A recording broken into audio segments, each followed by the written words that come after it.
Be ready. Start.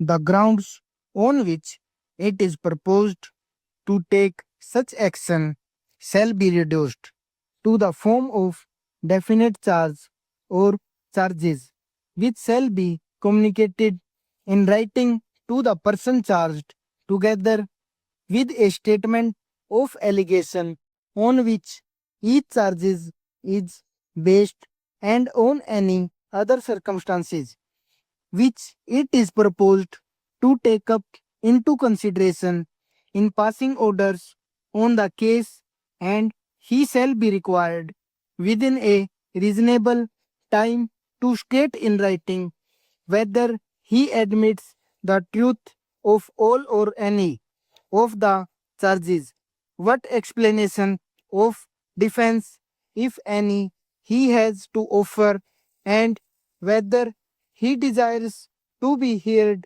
in person's stop, if he so desires, or if the authority empowered to dismiss, remove, or reduce him so directs, and or all inquiry shall be held, at which all evidence shall be heard as to such of the charges as are not admitted. Stop.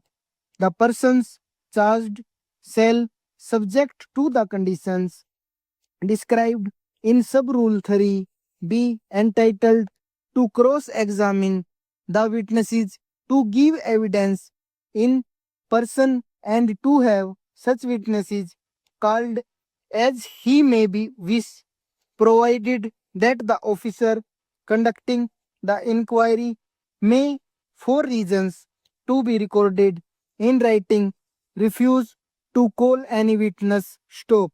The proceedings shall contain a sufficient record or the evidence and the statement of the findings and the grounds thereof. Stop.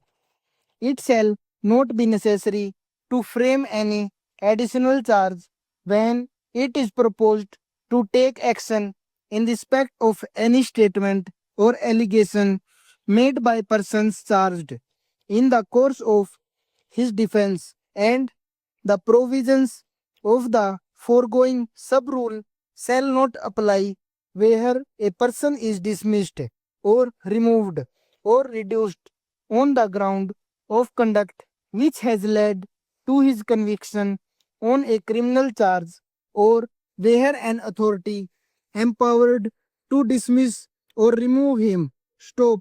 Over.